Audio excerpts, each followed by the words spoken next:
2020년 9월 27일 9월 마지막 그 주일입니다. 주님 몸된 교회 나와 예배드리는 여러분에게 하나님의 큰 축복이 은총이 함께할 줄 믿습니다.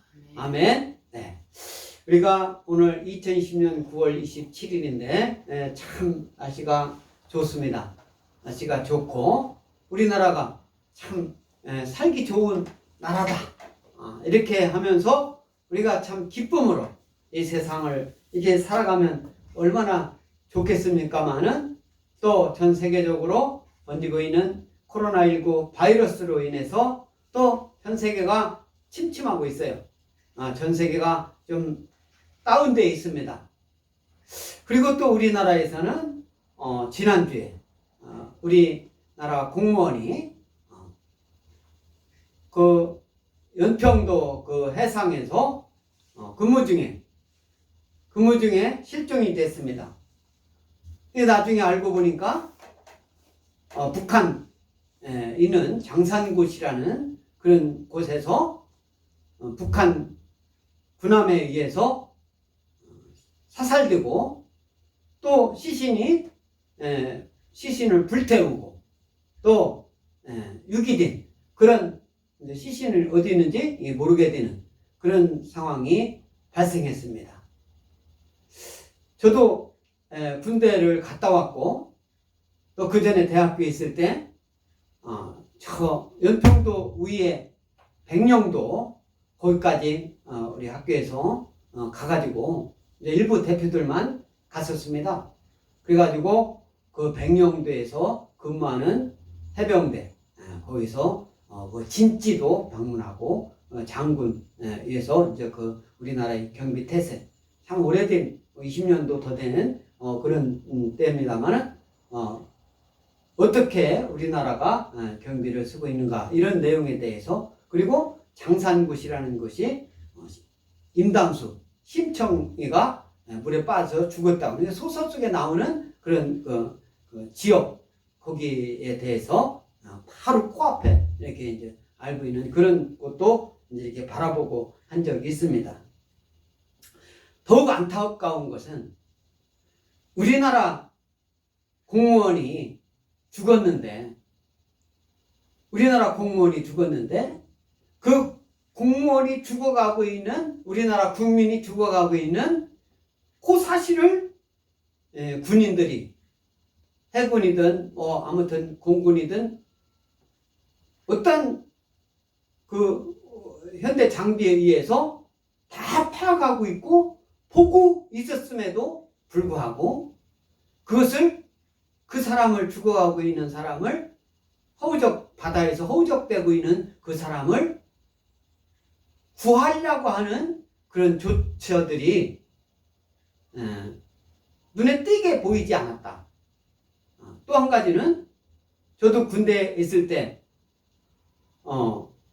불침번도 서보고 경비도 서보고 했습니다마는 그렇게 쓸 때는 완전 무장을 하고 이렇게 경비를 씁니다. 옷과 또 군화서부터 모든 모자에 이르기까지 총기에 이르기까지 완전 무장을 하고 근무를 합니다.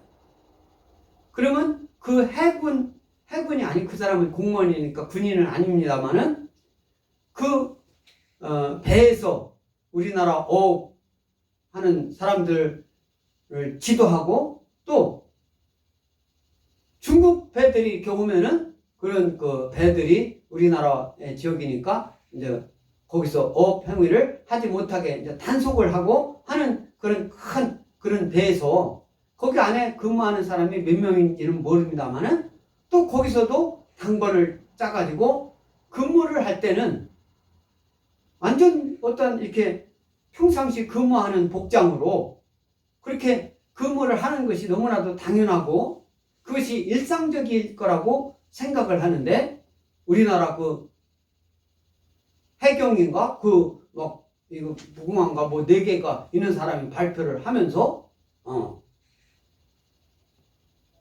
월북했다라는 식으로 이렇게 추정된다라는 식으로 처음에 발표하는 걸 보고 깜짝 놀랐습니다. 그 증거로 뭐 여러 가지도 얘기하고 있습니다만은 신발을 남겨놓고 갔다. 그 신발이 무슨 신발인가 봤더니 이 보통 이렇게 물에서 이렇게 신는 그거 뭐라고 합니까? 슬리퍼라고 하죠. 슬리퍼. 슬리퍼가 그 밧줄 사이에 있는 걸 보고 거기다 신발을 벗어놓고 뛰어들었다. 그 사람은 밤에 이렇게 이제 밖에서 이렇게 경비를 하고 있어야 될 거 아닙니까? 밤이든 낮이든. 그때는 정상적인 근무를 할 때 슬리퍼 신고 하는 신발 신는 것이 그 배에서 근무하는 것은 제 친구 목사님도 해군을 나왔습니다만은 한번 물어봐야 되겠어요. 배에서 근무할 때는 슬리퍼 신고 근무하는 것이 정상 근무하는 것인지. 그 슬리퍼를 남겨 있는 것을 보고서나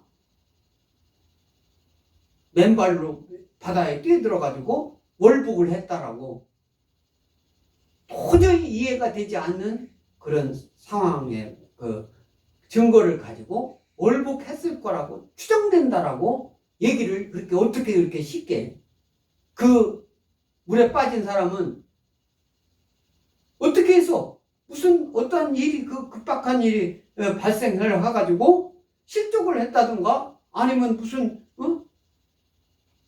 떨어진 거 아닙니까? 배에서 떨어졌을 때 그런 것을 정확하게 파악하지도 않고 월북을 했을 거라고 하면서 그리고 더 우리가 분개하는 것은 38km 떨어진 북한 쪽에 있는 데서 북한 군인에 의해서 발견되고 그러면 그 북한 군인들이 우리 그 공무원을 이리저리 끌고 다녔다는 거예요. 그리고 한 80m 떨어진 데에서 막 뭐라고 물어봤는데 대답을 제대로 못 해가지고 총으로 10발 정도 쏴가지고 죽이고 그랬다는 거예요. 그것을 불에 타오르는 것을 우리 군인들이 다 보고 있었음에도 불구하고 그 사람들을 구하려고 하는 어떠한 국민의 생명을 보호하고 구하려고 하는 최우선일 때인데 우리나라 국가기관 어느 곳에서도 그 최선을 다하는 모습이 보이지 않고 청와대에서는 뭐 그 관계 장관들 회의를 한다라고 주선을 해서 했습니다마는 대통령한테는 알리지 않았다고 그러는데 왜 알리지 않았고 우리나라 국민이 죽어가고 있는데 그것을 구하려고 하는 그런 모습들이 전 세계나 북한이나 그 사람 생명을 죽여서는 우리가 가만히 안 있는다 경고를 하지 않고 그렇게 하고 있는지 대통령은 또 나중에 보고를 할 때 이미 살아 있었을 때라고 그러는데 수단 방법을 가리지 않고 우리 국민의 생명을 구해라 이런 말 한마디도 하지 않고 침묵으로 일관을 하고 그런 걸 보면 너무나 우리 참 그 일반 국민 백성들은 참 그 우리가 속상하기가 말할 수 없습니다. 그 빠져 거기서 죽은 공무원이 예수님을 믿는지 안 믿는지 그건 모르겠어요. 아직까지는 얘기하지 않겠습니다만은 그 형이라는 사람이 이렇게 기자들 앞에서 또 얘기하는 것을 이렇게 볼 때 그 형이 얘기하는 것이 거의 참 그 와닿는 그런 얘기가 있더라고요.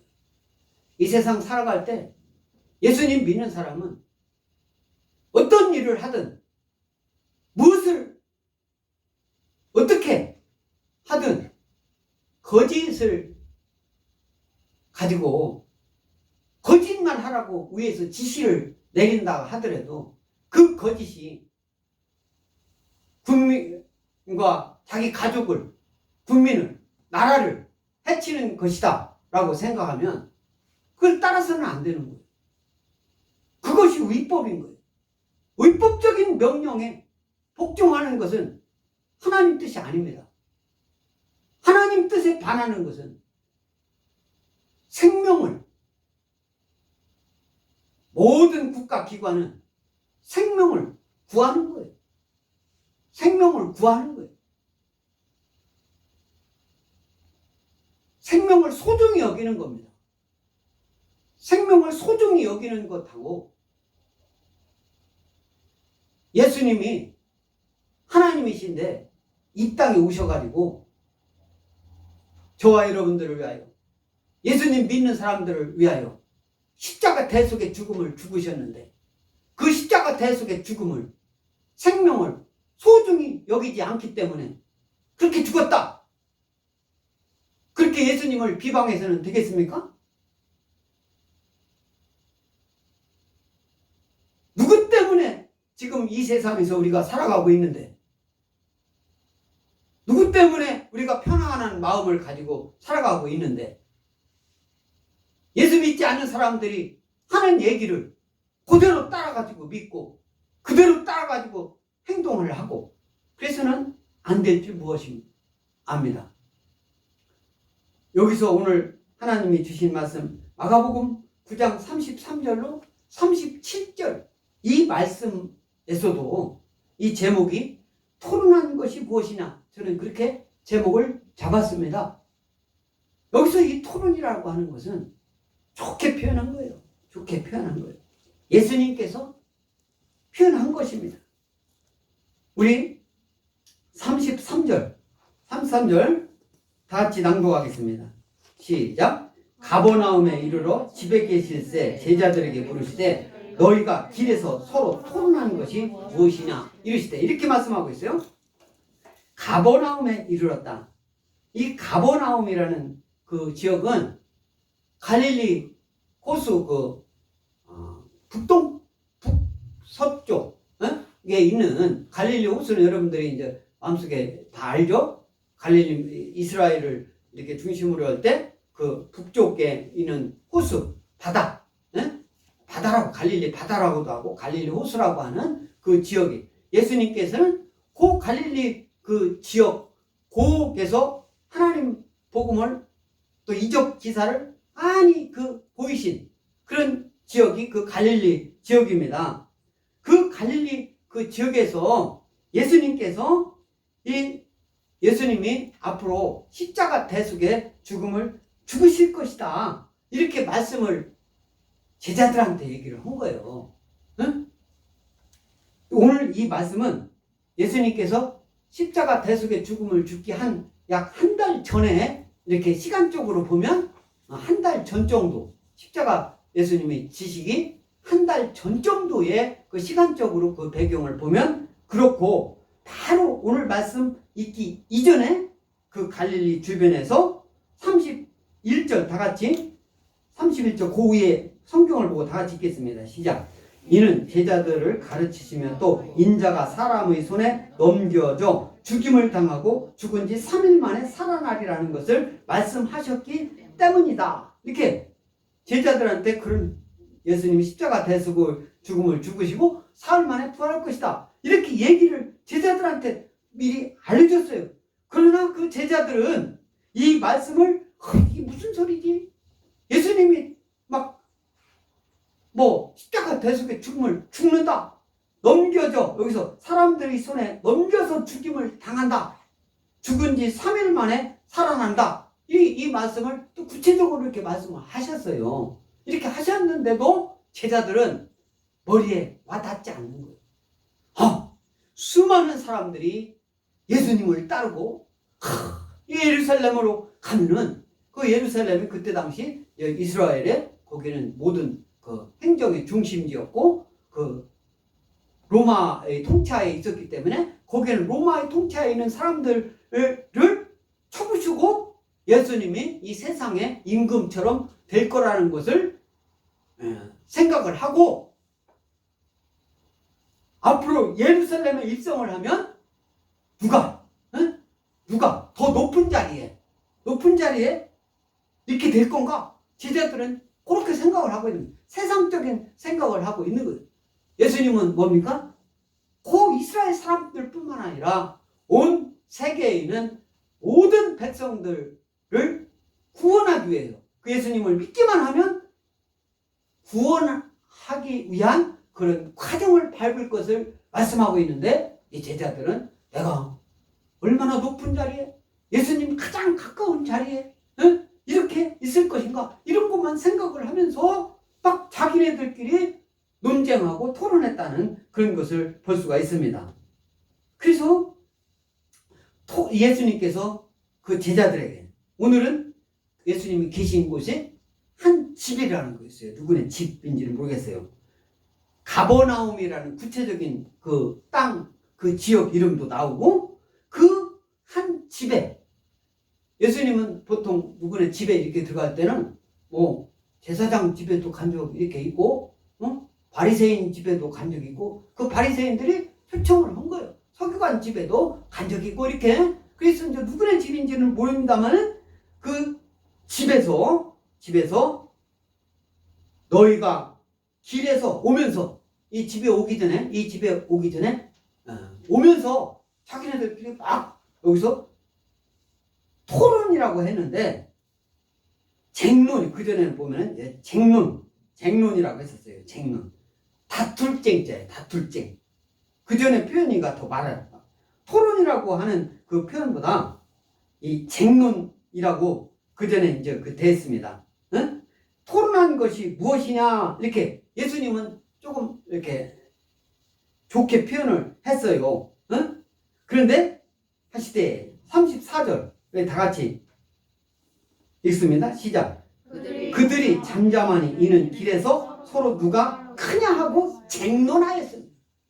예수님 따라다니던 12 제자들, 이들이 서로 누가 크냐 쟁론했다고 해요. 쟁론. 다툴 쟁자, 논의할 논자. 내가 그 전에 애들한테 이제 대학교에서 애들을 이렇게 가르칠 때, 뭐 강사도 하고, 이렇게 이제 이 대학 저 대학 다니면서 가르칠 때, 이제 시험 낼 때, 논하라. 뭐에 대해서 어떤 주제를 이렇게 앞에든 이제 그때마다 중간고사든 기말고사든 할 때 저는 꼭 그 논하라는 그런 말을 쓸 때 논자, 여기서 논의할 논자, 이게 논의할 논. 그러면 주제 써놓고 논하라고 할 때 그 논을 한문으로 이렇게 써거든. 그러면 이거 이제 칠판에다 논하라고 이렇게 쓰는데 그 논자를 모르는 경우가 너무나 많더라고. 대학생들인데. 응? 참, 한 번도 내가 지난번에도 얘기했습니다만은, 우리나라 말을 이해하기 위해서는 한문도 알아야 됩니다. 우리 성경도 그냥 한글만 써놨다고 그 한글만 그냥 이렇게 해가지고 그 의미가 무엇인지, 여기서 논쟁, 서로 다투어 논박한다라는 것이 논쟁입니다. 논쟁. 우리 누가복음 22장 24절 우리 다 같이 낭독하겠습니다. 시작. 또 그들 사이에 그중 누가 크냐 다툼이 난지라, 이렇게 말씀하고 있어요. 오늘 이 말씀은요, 마태복음 18장에도 나오고 누가복음 9장에도 나오고 여러 그 장에서 나오는데, 누가복음 22장에도 24절에 그들 사이에 그중 누가 크냐 다툼이 났다라고 이렇게 말씀하고 있어요. 이 말씀은 예수님 이후, 지금 이후입니다. 누가복음. 그러니까 시기적으로 보면 오늘 말씀보다 훨씬 이후에 있은 말씀인데, 마지막 만찬, 예수님께서 예루살렘 이제 입성해서 마지막 만찬 이후에 베드로가 예수님을 부인할 것을 이르기 전, 내가 나를 부인할 것이다. 이 말씀을 하기 이전에 그들 사이에는 그중 누가 크냐 다툼이 났었어요. 제자들끼리. 제자들끼리. 그러니까 베드로는 거기서 조금 다툼이 들었는 모릅니다만은, 자기는 좀 의인인 것처럼 조금 얘기를 하니까, 네가 새벽에 닭 울기 전에 3번 나를 부인하리라고 예수님이 그렇게 말씀을 하신 거예요. 그런데 그 베드로는 예수님이 그렇게 말씀하신 내용을 까맣게 또 잊고 있었죠. 예수님이. 그래서 여기서는 뭐라고 했어요? 논쟁을 뭐라고 했습니까? 다툼이 났다. 예수님은 토론했다. 또 서로 제자들은 논쟁을 했고, 누가복음 22장 24절에서는 다툼이 났다. 누가 크냐? 서울. 내가 더 크다. 예수님께 더 충성했다. 뭐 이런 거죠. 이 다툼이라는 용어는 필로네이키아라고 하는 헬라어입니다. 필로네이키아. 이 필로 하면은 좋아하다. 필로스 사랑. 그것은 뭐냐면 필로스? 이것은요, 친구들, 우정 같은 그런 사랑이에요. 이런 것이 필로스. 좋아한다. 그런 뜻이에요. 좋아한다. 에로스하고는 좀 차이인데, 에로스는 남녀 간의 사랑을 에로스라고 하잖아요. 근데 이제 이 필로, 이거 서로 좋아한다. 그리고 네이코스라고 하는, 필로네이키아라고 하는데, 네이코스라고 하는 것은 말 다툼이다. 그런 뜻이에요. 그래서 필로네이코스.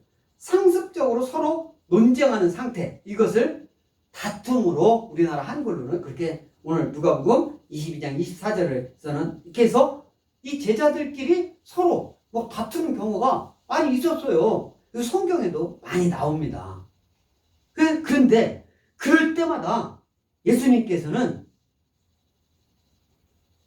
제자들을 막 혼내는 경우가 한두 번이 아니에요. 예수님은 사랑의 예수님이니까 제자들이든 바리새인이든 사두개인이든 또는 서기관이든 이런 사람들이 하나님 말씀을 어기고 자기네들 주장을 막 할 때 사랑이니까 가만히 예수님 그러신 분이 아니에요. 제자들도 막 혼냈어요. 그런 것이 한두 번이 아니에요.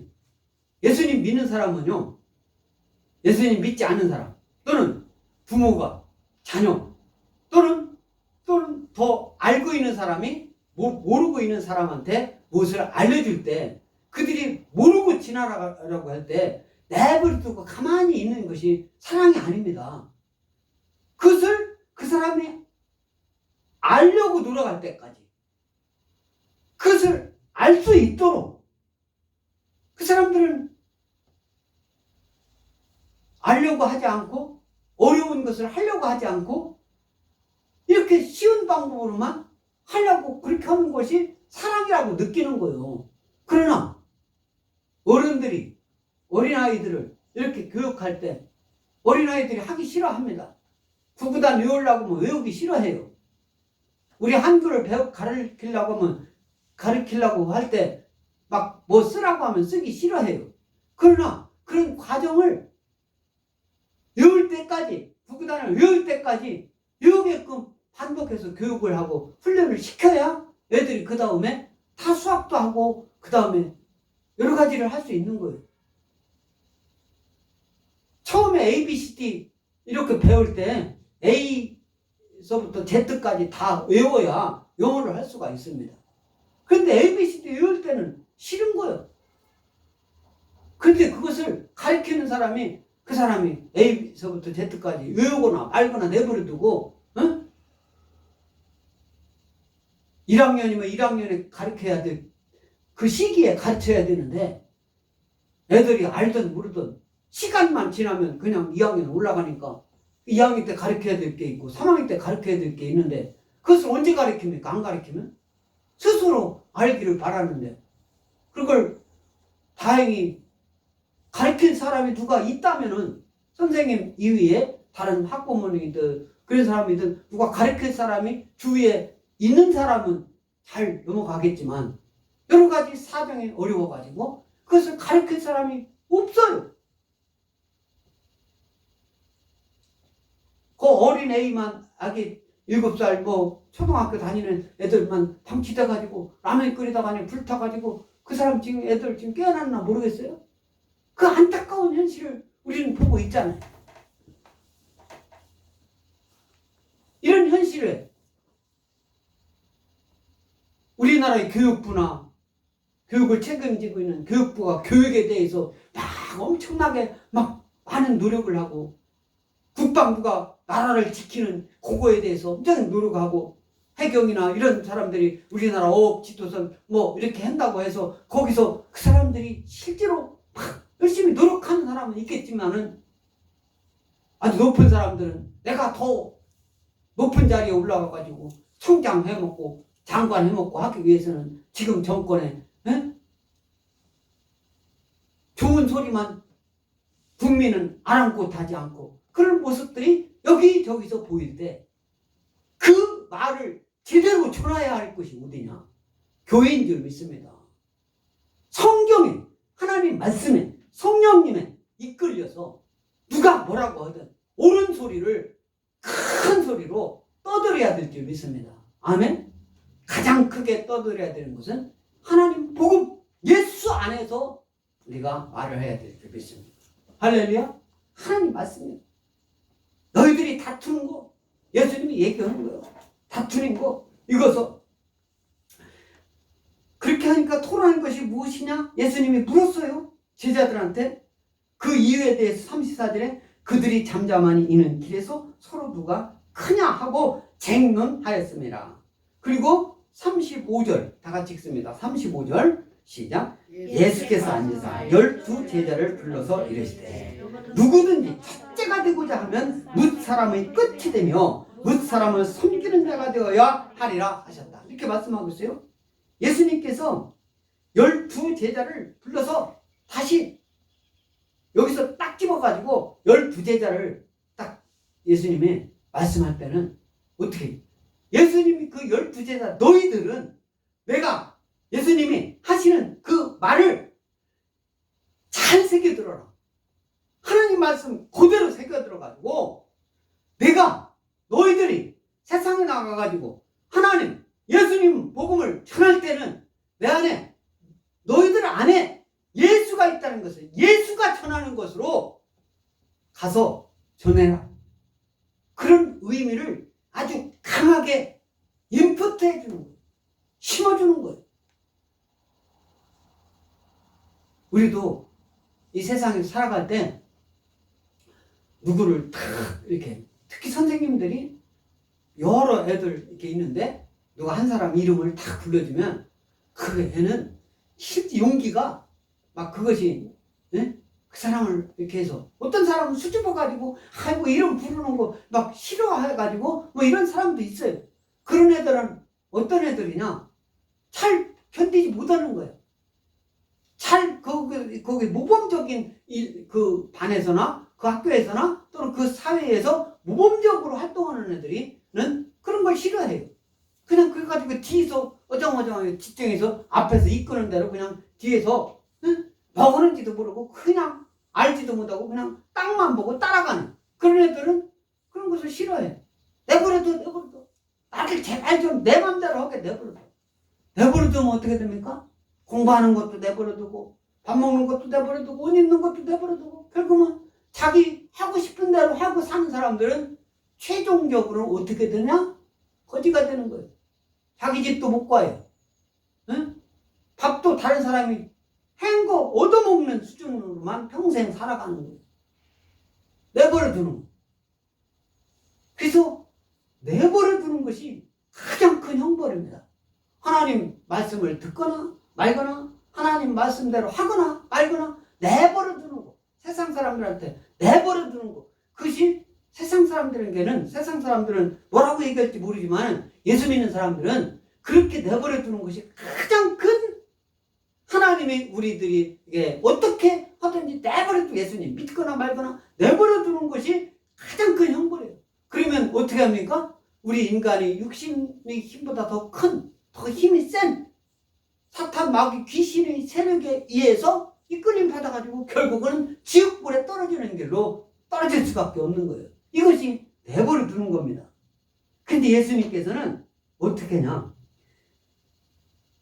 12 제자를 예수님께서 앉아가지고 니네 12 제자 니네들 다 여기 앉아봐. 여기 와봐. 누구든지 첫째가 되고자 하면 뭇 사람의 끝이 되며 뭇 사람을 섬기는 자가 되어야 하리라. 뭐요? 누가 크냐? 내가 첫 번째다. 이렇게 하니까 예수님이 제자들이 그렇게 하니까 내가 제일 크다. 내가 제일 예수님께 제일 예수님 말씀을 잘 섬기는 사람이고 예수님의 예루살렘에 입성해가지고 예루살렘이 지금 말로 대통령이 됐을 때 내가 가장 높은 위치에 갈 거다. 막 이렇게 얘기하니까 예수님께서 누구든지 첫째가 되고자 하는 사람은 뭇 사람의 끝이 된다. 응? 뭇 사람의 끝이 되며 여기서 끝이 되면 뭇사람을 섬기는 자가 되어야 하리라. 여기서는요, 끝이 된다는 그 소리가, 끝이라는 게 A는 첫 번째고 Z는 끝이잖아요. 그러면 Z 그 얘기가 아니에요. 여기서 끝이 된다라는 그 소리는 섬기는 자가 된다라는 그 말씀을, 섬기려면 누구를 섬기잖아요. 그러면 낮은 자세가 돼야 돼요. 나중에 이제 어린아이의 얘기가 나오는데, 낮은 자세, 낮은 자는 어떻게 합니까? 높은 자를 섬겨야 돼요. 낮지 않고는 섬길 수가 없습니다. 낮은 자가 섬기는 거예요. 응? 높은 자가 낮은 자를 섬긴다. 그건 아니에요. 높은 자는 낮은 자에게 지시를 내리고, 응? 그렇게 하는 것이지, 높은 자가 낮은 자를, 그 높이에서 얘기를 하는 거예요. 부자가 가난한 사람을 돕는 겁니다. 부자가, 응? 가난한 사람을 돕지, 가난한 사람이 부자를 돕는다. 이건 얘기가 안 맞는 거예요. 있는 사람이 없는 사람을 돕는 것이지, 힘이 있는 사람이 힘이 없는 사람을 돕는 것이지, 힘이 없는 사람이 힘이 있는 사람을 돕는 거 아니에요. 근데 세상 사람들은 이렇게 얘기하면은 A를 얘기하는데, A의 종류에 대해서 얘기를 해야 되는데 A를 B로 옮겨놔요. 힘이 있는 사람은, 그러면 청년이 무거운 돌을 팍 번쩍번쩍 들잖아요. 그런데 90 먹은 할머니가, 청년이 드는 곳 이렇게 번쩍번쩍 드는데, 90 먹은 할머니가 내가 세상 경륜이 많고, 여기서 이 돌을 드는 데는 누가 더 잘 들겠습니까? 힘이 있는 청년들이 더 잘 들을 거 아니에요? 그런데 세상 사람들은 이렇게 얘기한다고. 아니다.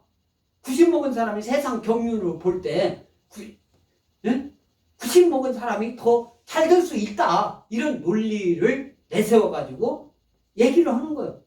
여기서는 힘을 얘기할 때는 누가 무거운 걸 더 많이 들을 수 있느냐, 그 힘을 얘기를 하는 거예요. 그 힘만 갖고 얘기를 해야 되는데 다른 얘기를 해가지고 비껴나가요. 전형적인 게 사회주의 공산주의 내세우는 사람들이 그런 식으로 그 면을, 그 위기를 모면해 나가는 거예요. 그럴듯하게. 그것이 가장 크게 그렇게 모면하라고 성경에 나온 것은 사탄, 마귀가 예수님한테까지도 그렇게 하는 거예요. 그럴듯하게 포장을 해가지고 그게 넘어가면 안 되는 거예요. 하나하나 한 과정을 우리가 예수님 말씀을 이해할 때는, 첫째가 되고자 하는 사람은 뭇사람의 끝이 돼요. 끝이 돼야 섬기려고 해. 그러면 장관이 구급 공무원 섬길 수도 있어요.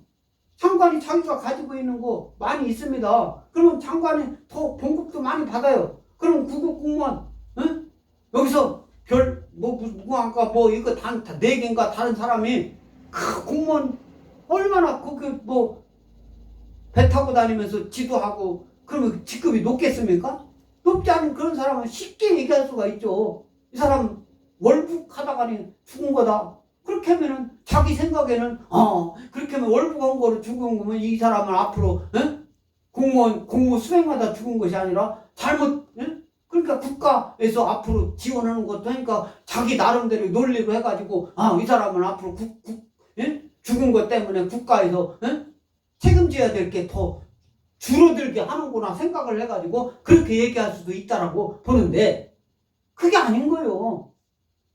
자기 일을 열심히 하다가 그거로 인해 가지고 실족해서 그 죽은 사람 가족이나 우리 국민의 입장에서 볼 때는 그 돈 들어가는 거 그게 그렇게 중요한 게 아닌 거예요. 우리가 나는 세금이, 그런 사람들은 더 많이 그 사람 보상을 해도 하나 아깝지 않고 그런 거예요.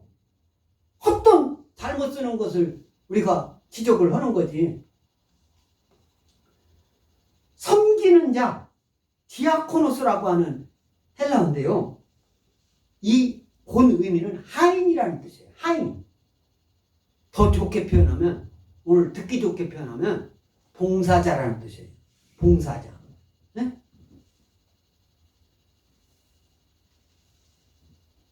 저 막내딸도 작년 올림픽, 작년 몇 년 전에 평창 올림픽 할 때 봉사 가가지고 지원 고등학교 3학년 때 해가지고 봉사 활동 했잖아요. 근데 거기서도 제 얘기 듣기는 어떤 사람은 그냥 무료로 봉사하고, 어떤 사람은 거기 봉사 활동한다고 하면서 돈을 받아가면서 봉사하는 사람도 있고, 응?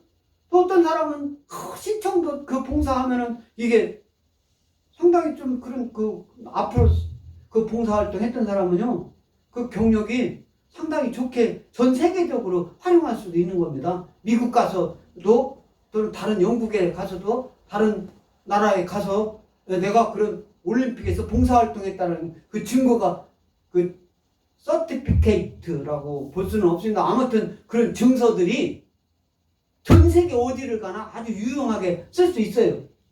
그래가지고 어떤 장관, 그때 당시에는 장관인지 아닌지 모르겠는데 그 아들인가 딸인가는 뭐 그걸 하기 위해서 나쁜 사람을 뭐 동원했느냐 안 했느냐 뭐 시끄럽잖아요.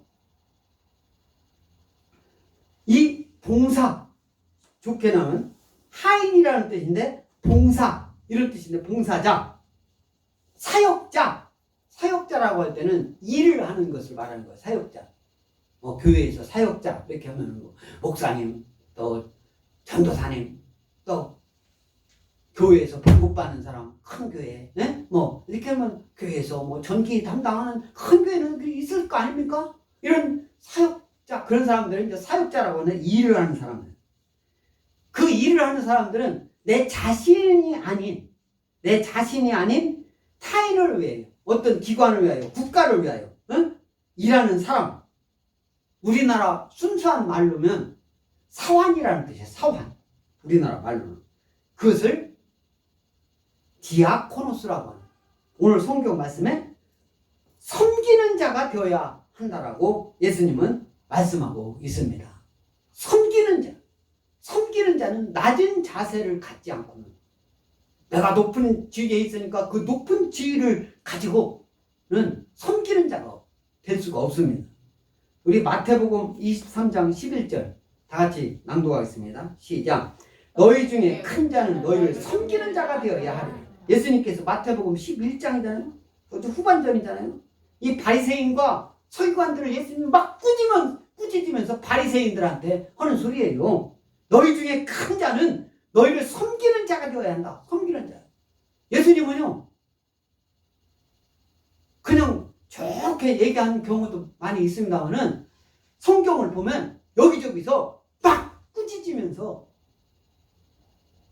어떤 교훈적인 말씀을 할 때는 비유로 이렇게 말씀을 할 때는 뭐 꾸짖지 않고 이렇게 그냥 비유를 설명하는 거니까 뭐 꾸짖을 필요가 없잖아요. 그러나 그 사람들이 알아들어야 할 그런 경우는 꾸짖으시며 이렇게 말씀을 하고 있어요. 응? 그 바리새인들, 서기관들을 막 꾸짖을 때 너희 중에 큰 자는 너희를 섬기는 자가 되어야 한다. 또 마가복음 10장 43절 시작. 너희 중에는 그렇지 않을지니 너희 중에 누구든지 크고자 하는 자는 너희를 섬기는 자가 된다.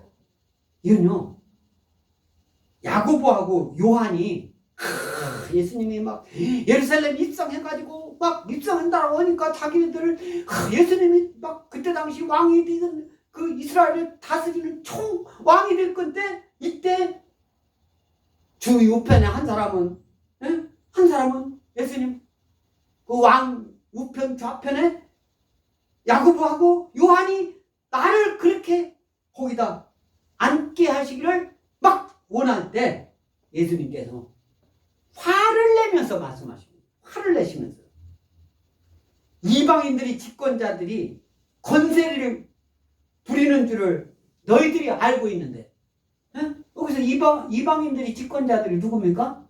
그때 당시는 로마 사람들이 이스라엘 와가지고 막 통치를 하고 있어요. 이 사람들이 그때 당시 높은 사람들 있잖아. 이 사람들을 걔네들이 지금 어떻게 하고 있냐. 걔네들이 왕이라고 했잖아. 지방 장관이라고 하면서 와가지고 하면서 지금 예수님 믿는 사람 우리 이스라엘 동포들을 어떻게 걔네들이 지금 대하고 있느냐.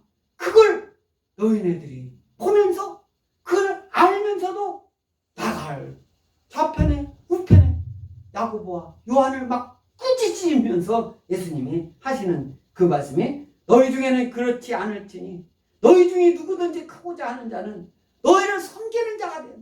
먼저 섬겨라. 먼저 섬겨라. 이렇게 말씀하고 있는 말씀입니다. 또 마가복음 10장 44절 시작.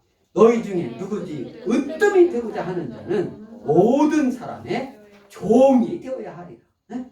종, 여기서는 종이라고 했잖아. 종. 아까 섬기는 자, 위에도 섬기는 자 이렇게 나오는데 이것은 디아코노스라고 하는데 여기서 종이 되어야 하는, 종이라고 할 때는요, 우리나라도 옛날에 어느 몸종이라고도 지금도 하잖아. 그 오늘날도 개인 비서 이런 사람들이 종이라고 그때는 표현했어요. 헬라어로는 뭐라고 하냐면 둘로스라고 해서 다 같이 둘로스. 그러니까 종은요 자기 주장을 내세울 수가 없습니다. 그 종은요 그 주인이 시키는 대로 하는 거예요. 그 주인이 그렇지 않으면 종이 아닌 거예요. 아 이렇게 해야 됩니다. 종은 그렇게 하는 거예요. 그러니까 이 둘로스 이 종이라고 우리나라가 표현한 것은 이해하기 참 부드러운 말이에요. 종. 노예라는 뜻이에요. 노예. 네? 노예하면 벌써 노예라는 그런 말은 우리나라는 옛날부터 그 노예라는 그런 것은 우리가 미국에서 서방 막 이렇게 하면서 그 유럽이나 이게 서양에서 많이 쓰는 그런 용어입니다. 자신의 뜻을 주장하지 못하고 않고 주인에게 복종하며 낮은 자리에 처하여 지배를 받는 자예요. 자기 주장을 전혀 할 수 없는 이게 둘루스라는 거예요. 종. 종이 되어야 비로소 그 주인을 섬길 수 있는 거예요. 그렇게 너희들이 으뜸이 되고자. 여러분들이 어떤 제가 연구를 서번트 리더십에 대해서 연구를 좀 많이 했습니다. 책도 많이 읽고 서번트 리더십을 얘기하는 거예요. 서번트 리더십을 가장 적절하게 표현하는 것은 예수님. 예수님은 이제 제가 그 논문을 최종적으로 제가 완성하지는 못했는데 그 서번트 리더십의 대표적인 그 사람, 인간, 그것은 최종적으로는 예수님일 수밖에 없습니다. 예수님에서 그것을 배우는 거예요.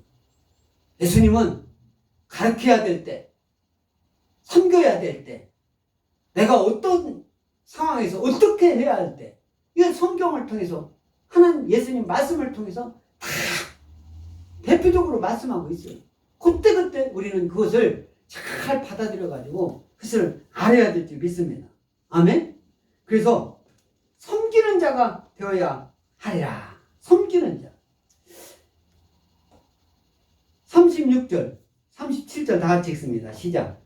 어린아이 하나를 데려다가 그들 가운데 세우시고 안으시며 제자들에게 이르시되 누구든지 내 이름으로 이런 어린아이 하나를 영접하면 곧 나를 영접하며 누구든지 나를 영접하면 나를 영접함이 아니요 나를 보내신 이를 영접함이니라. 이렇게 하고 이제 섬기는 자가 되어야 하리고 예수님이 어린아이를 하나 데려다가 그게 뭐 예수님을 이렇게 이제 있는 여기에는 그러니까 12제자만 있었던 거 아니 다른 사람도 있었다는 것을 알 수가 있잖아요. 그런데 12제자에게 딱 너희들 똑바로 들어. 12제자 니네들은 똑바로 들어. 이렇게 얘기를 한 것을 이전에서 볼 수가 있잖아요. 그러면서 그 옆에 있는 어린아이를 하나를 데려다가 예수님이 안으신 거예요.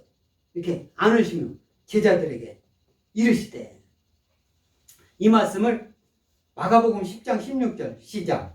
그 어린 아이들을 안고 그들 위에 안수하시고 축복하시니라. 이 말씀은요 예수님이 막 병도 고치고 많이 이적 기사를 행하니까 어떤 사람이 어린 아이를 막 데리고 오는 거야. 아기를 데리고 오니까 이 제자들이 그 데리고 오는 사람과 어린 아이를 오는 사람을 막 꾸짖는 거예요. 얘네 가, 애들은 가라. 그 전에 뭐 장사들이 애들은 가라 가라 뭐 뱀 장사라고 하는 뭐 그런 얘기가 있어요. 그렇게 옛날에는 시골 동네 같은 데 있는 사람들이 막 이렇게 필이 없는 그런 곳을 이게 이제 그렇게 하면서 자기 약을 파는 거지. 그렇게 했을 때 있는데 이 사람들이 그때 당시 애들은 가니까 어떻게 지금 그런 이제 말이 별로 없어졌는데 여기서도 예수님 제자들이 애들이 데리고 오니까 막 데리고 오는 사람하고 그 애들 막 꾸짖을 때 예수님께서 놓아했어요. 그때도 가만히 그냥 살살 얘기한 게 아닙니다. 그 제자들을 막 놓아시고 금하지 말라 이렇게 말씀하고 하나님과 그 어린아이와 같이 받들지 않으면 그 하나님 나라에 들어가지 못하리라 이렇게 하시면서 그 어린아이를 오는 아이를 그러니까 그 반전이죠. 그 12제자들이 하는 거하고 예수님이 한 행위하고는 완전 180도 다른 거잖아요. 그리고 그 어린아이를 안수하시고 축복하시더라 이 말씀이에요. 오늘도 예수님이 그 어린아이를 안으시고 제자들에게 어린아이를 안은 상태로 누구든지 내 이름으로 이런 어린아이 하나를 영접하면 곧 나를 영접하며 누구든지 나를 영접하면 나를 영접함이 아니요 나를 보내신 이를 영접함이니라. 그래서 나는 이렇게 오늘날 우리 교회에서도 어느 다른 그 종교 그 단체에서는 그 이제 그 상, 그 마리아 상이겠죠. 응? 마리아 상에 여자가 조그마한 어린아이 하나를 이렇게 안고 있는 그런 것을 이렇게 이게 어떤 석고 같은 거를 이렇게 해가지고 또는 뭐 동상처럼 이렇게 해놓고 있는 것을 볼 때 예수님을 언제까지 그렇게 어린아이의 예수님으로 그렇게 표현할 거냐. 예수님은 우리를 위하여 십자가 대속에 죽으면 죽기까지 다 하고 또 사흘 만에 부활하시고 보이실 건 다 보이시고 지금 하늘에 승천하시고 하나님 우편에 계신데 그래서 우리 교회에서는 나중에 크고 하면은 그런 만약에 그런 상 같은 거 할 때는 예수님이 어린아이를 이렇게 안으시고 이런 것이 여기저기 나오잖아요. 예수님이 어린아이를 이렇게 안고 있는 모습을 하면은 얼마나 더 좋을까. 마리아를 앞세우지 말고 예수님을 앞세우고 보는 사람마다 그런 것을 기억할 수 있게끔 하면 얼마나 좋을까. 이 십자가가 나무떼기지만 예수님이 십자가를 볼 때마다 예수님이 십자가 지신 것을 기억하라고 이렇게 한 거 아닙니까? 이 십자가 나무떼기가 무슨 힘이 있어요? 여러분들이 마음속에 예수님을 기억하라고 볼 때마다 기억하라고 앞에다 이렇게 걸어놓은 거지. 그러니까 그런 걸 할 때도 예수님을 기억하게 하면은 좋을 거다 이런 생각을 저는 해봅니다. 누구든지 내 이름으로 이런 어린아이 하나를 영접하면 어린아이를 영접한다는 거 뭡니까? 예수님 믿게 만든다는 소리예요. 예수님이 이렇게 안아줬으니까 안아준 거 그걸 얘기하는 게 아니에요. 어린아이 여기서 어린아이니까 실제로 조금만 어린아이 5살 먹은 3살 먹은 10살 먹은 어린아이 초등학생 그걸 얘기를 하는 게 아니라 믿음이 없는 사람 믿음이 작은 사람 이런 사람을 얘기를 하는 거예요.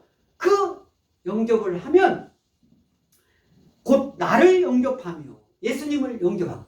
그러니까 제자들한테 하는 소리잖아요. 제자들 그러니까 너희가 예수님 믿지 않는 사람을 예수님 한 믿음 없는 사람을 믿게 만들거나 이렇게 하면은 예수님을 영접하게 한 것이고 나를 영접하면 나를 영접함이 아니요 나를 보내신 이를 영접하느니라.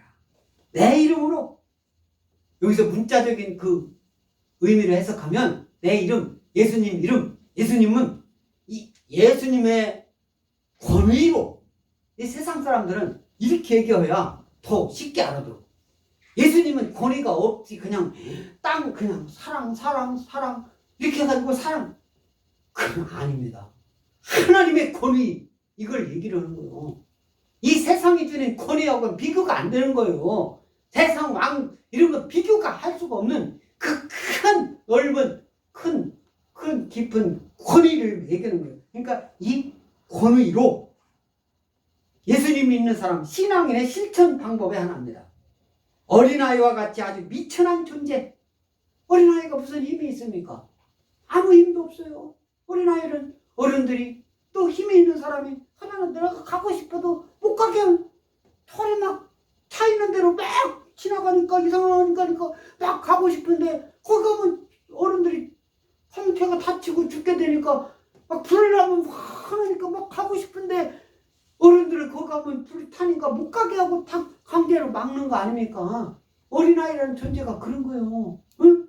그래서 이 미천한 존재를 예수를 대신해서 관심과 사랑을 갖고 섬길 때 그 미천한 존재를 예수님의 심정으로 예수님 같이 섬길 때 예수 그리스도를 영접하는 것이라는 말씀을 오늘 나를 영접하며 또 나를 영접함이 아니오 나를 보내신 이를 영접함이니라.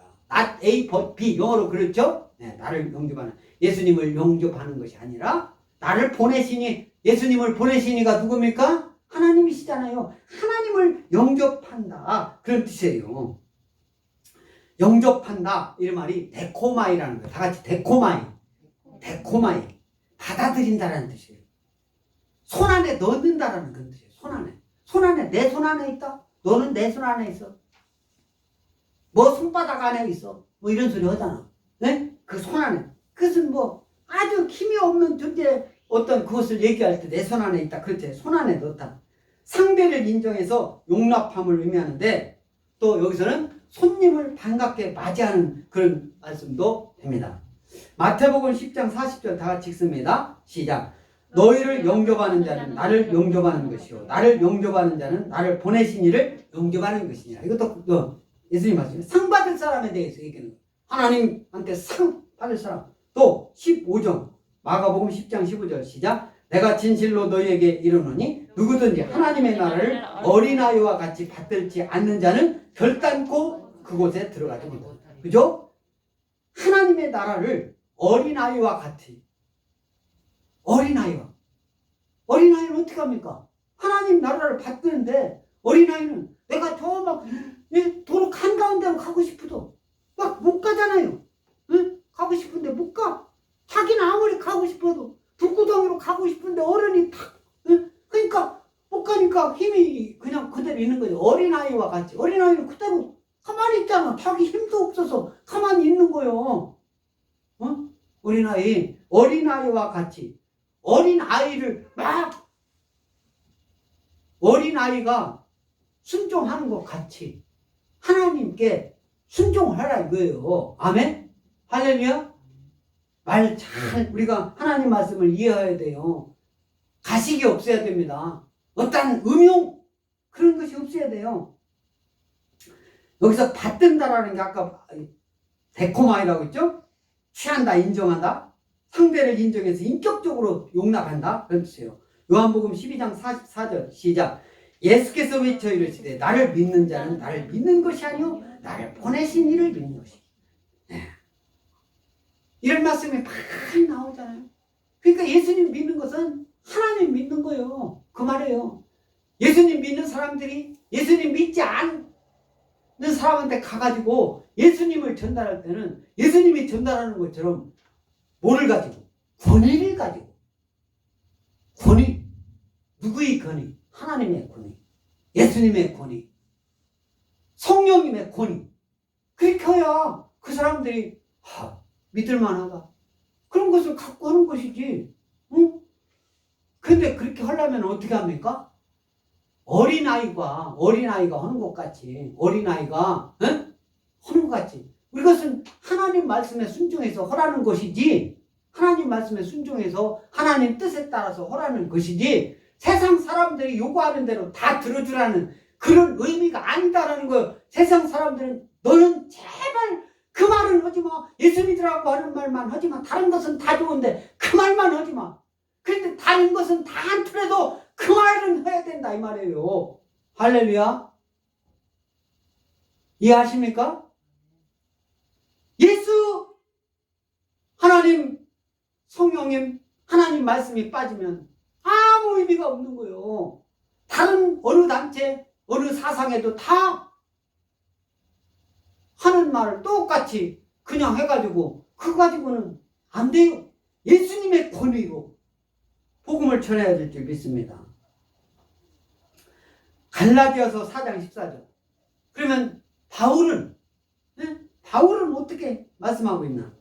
시작. 너희를 시험하는 것이 내 육체에 있으되 이것을 너희가 업신 여기지도 아니하며 버리지도 아니하고 오직 나를 하나님의 천사와 같이 또는 그리스도 예수와 같이 영접하였도다. 네? 바울이 갔는데 갈라디아 니네들이 너희를 시험하는 것이 내 육체에 있는데, 네? 내 육체. 그러니까 내가 바울이 니네들을 복음을 막 전할 때 있는데 이것을 너희가 업신여기지도 아니하고 바울을 업신여기지도 아니하고 버리지도 않고 오직 나를 하나님과 천사같이 또는 그리스도 예수와 같이 영접하였다. 이렇게 말씀하고 있는 거예요. 그러니까 우리는 어떻게 합니까? 때에 따라서는 칭찬과 때에 따라서는 하나님 뜻하고 어길 때는 과감하게 예수님처럼 예수님처럼 노하시고 때에 따라서는 막 힘있게 뭐로? 예수의 권위로 복음을 전하는 저와 여러분들 줄 믿습니다. 그래서 제자로서 저와 여러분들은 예수님의 제자입니다. 어떻게 해야 되냐? 세상을 본받지 말아야 될 줄 믿습니다. 아멘? 세상을 본받지 말아야 돼요. 그 세상을 본받지 않으려면 세상 사람들은 교만합니다. 교만이라는 것은 예수님을 믿지 않고 예수님을 인정하지 않고 예수님을 메시아로 인정하지 않는 것이 교만인 거예요. 응? 세상 사람들 하는 얘기, 교만은 여러분들이 생각하고 있는, 세상 사람들이 생각하고 있는 그런 것이 아니에요. 교만한 마음, 예수님을 떠나서는 살 수 없다. 이런 마음을 버려야 하고 하나님을 위해서 우리 예수님을 위해서 성령님이 인도하는 대로 하나 되기 위해요. 뭐로 하나 되어야 됩니까? 예수님으로 하나 되기 위하여. 할렐루야. 저와 여러분들을 힘써야 하는 그 모두가 되는 저와 여러분 그런 것이 뭐냐? 거룩인 줄 믿습니다. 카도시요. 다 같이 카도시. 이게 히브리어로 카도시고 하기오스라고 해요. 하기오스 다 같이 헬라어로 하기오스. 구별된 삶을 살아야 돼요. 본질적으로 하나님은 거룩하십니다. 그래서 그 백성들도 예수님 믿는 사람 그 백성들도 거룩해지는 것이 하나님은 원하시는 거예요. 그래서 예수님 믿는 성도는 하나님께 속한 자로서 하나님의 아들 딸로서 거룩해지기 위해서 구별된 그런 생각을 하고 성경적인 생각을 하고 그런 모습으로 행함으로 거룩한 삶을 변화되어가는 저와 여러분 모두가 될 줄 믿습니다. 할렐루야. 그래서 그 사람들이 예수님이 제자인 줄 믿습니다. 저와 여러분들은 예수님의 제자인 줄 믿습니다.